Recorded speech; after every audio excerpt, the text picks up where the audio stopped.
Elon Musk has just made the most unexpected move in Tesla's history. If you hold any Tesla stock or are considering buying some, you need to watch this full video. Hello everyone, you're watching Trade Daily. Like and subscribe to get all the latest news on Tesla and Tesla stocks. Now let's get into the news. We'll start this off by looking at Tesla's stock price.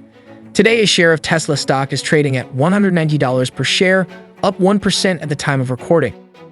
Elon Musk and Tesla make an expected but unwanted change. The maker of electric vehicles has just raised prices less than a month after they were cut. The big New Year's change didn't really last. Less than a month after drastically lowering the prices of its vehicles, including the very popular Model 3 and Model Y, Tesla has just changed its policy. The electric vehicle maker has started to raise prices again. This change particularly affects the Model Y SUV/crossover, one of its best sellers. The prices of this SUV have increased between 2% and 3% since February 4, depending on the version chosen by the consumer, according to the Automotive Group's website. The base price of the Model Y long range is now $54,990, up from $53,490 a few hours ago. The increase is therefore a 2.8% increase. The base price of Model is Performance increased by 1.75% to $57,990 against $56,990 on February 3. The company of the whimsical and charismatic Elon Musk does not explain the reasons which led it to change its pricing policy. When Tesla, yet Free Report drastically lowered the prices of all its vehicles by 7% to 20% on January 12, the electric vehicle maker indicated that this decision would be in place until the end of March. The move was primarily intended to allow consumers purchasing all variants of the Model Y and Model 3 sedan to benefit from the new $7,500 federal tax credit in place since January 1. Musk and Tesla were reacting to bad news delivered on December 30 by the Treasury Department. The Internal Revenue Service, which depends on the Treasury, had decided to adopt a definition of the SUV, which excluded the Model Y from the vehicles eligible for the tax credit. Tesla and Musk, like other automakers, protested the IRS restriction. To qualify for the federal tax credit, cars, sedans, and wagons needed to have a retail price of no more than $55,000. Subs, on the other hand, with a retail price of up to $80,000 were entitled to a tax credit of $7,500.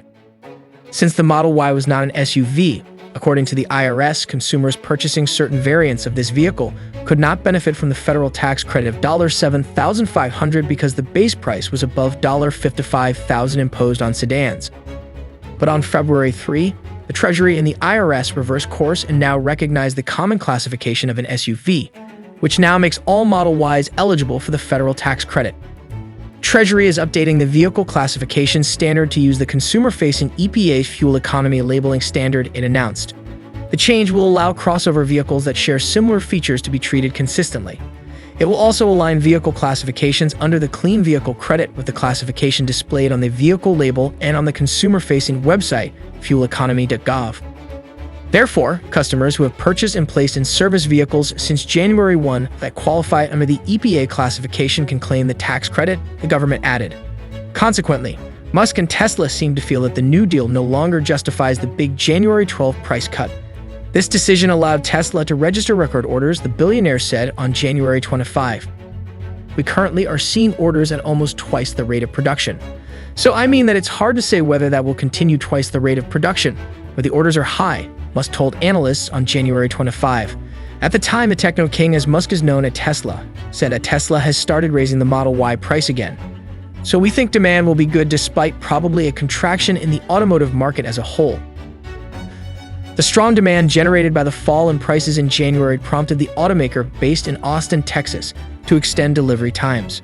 Tesla, on the other hand, lowered the price of a version of the entry-level Model 3 sedan. The base price of the Model 3 rear-wheel drive is now $43,490, down 1.1% compared to the $43,990 posted February 3 according to the Tesla website. And in other news, Elon Musk gives San Francisco a second chance. The billionaire was just acquitted by a San Francisco jury in a civil trial over his 2018 tweets, saying he was going to take Tesla private and that he had secured funding for it. What a difference a single decision can make. Billionaire entrepreneur Elon Musk is ready to give a second chance to San Francisco, a city he was still violently critical of until recently. The Mecca of tech, Musk said, was the bastion of the woke virus that had become his #1 enemy. For the serial entrepreneur, the woke mind virus is made up of new progressive ideologies, often symbolized by the left of the Democratic Party. This materializes through the promotion of ESG and gender identity or pronouns. He believes that ESG and pronouns are expressions of wokeism that lead to cancel culture, in other words, to intolerance and the dictatorship of thought. ESG stands for environmental, social, and corporate governance, while pronouns points to the gender identity debate. It means people have to stop assuming that gender is binary and to accept that everyone has the right to decide how they want to be referred to. He is /him, she /her, or they theirs /them. San Francisco, as the flagship tech city of the progressive state of California, is therefore the center of this woke mind virus, according to Musk. As a result, at the end of 2021, the billionaire notably moved Tesla's headquarters from California to Texas. He also left Silicon Valley and now lives near Austin. But the tech mogul was recently forced to spend more time in San Francisco after acquiring Twitter for $44 billion. He's been spending a lot of time at the headquarters of the platform in the heart of the city. He was quick to attack the municipality, which is in the hands of the Democrats. So the city of SDF attacks companies providing beds for tired employees instead of making sure kids are safe from fentanyl. The billionaire posted on December 6 with a link to an article about a dad who revealed that his 10-month-old baby suffered an accidental fentanyl overdose at a San Francisco playground. Where are your priorities at London Breed? Drugs are a silent epidemic in San Francisco. It is hidden in the back alleys of the city center and the hotel rooms for the destitute. The city's medical examiner's report released in January 2021 found that in 2020, drugs killed 3 times as many people as the COVID-19 pandemic. Most of the overdoses recorded were linked to the consumption of fentanyl, a synthetic opioid. Musk's attack came as San Francisco City Hall was investigating reports that the entrepreneur had beds set up at Twitter headquarters for employees he had asked to work long hours. The billionaire, who had laid off more than 5,000 of Twitter's 7,500 employees, had decided to transform certain rooms into dystopian rooms. His distrust of San Francisco had pushed him in January to request through his attorneys for the transfer to Texas of his civil trial linked to tweets from 2018, which was taking place in the tech city. For the last several months, the local media have saturated this district with biased and negative stories about Mr. Musk. Alex Spiro, Musk's lawyer, wrote in court filing referring to the layoffs at Twitter. A substantial portion of the jury pool is likely to hold a personal and material bias against Mr. Musk as a result of recent layoffs at one of his companies, as individual prospective jurors or their friends and relatives may have been personally impacted. The request was rejected and the trial was well held in the city. The verdict was handed down on February 3, and it cleared Musk of allegations of fraud that certain investors made against him related to the billionaire's summer 2018 tweets about Tesla, which was then on the verge of bankruptcy. On August 7, 2018, Musk had written that he was mulling pulling Tesla off the stock market at a price of $420 a share. In particular, he said that he had secured the financing for such a transaction.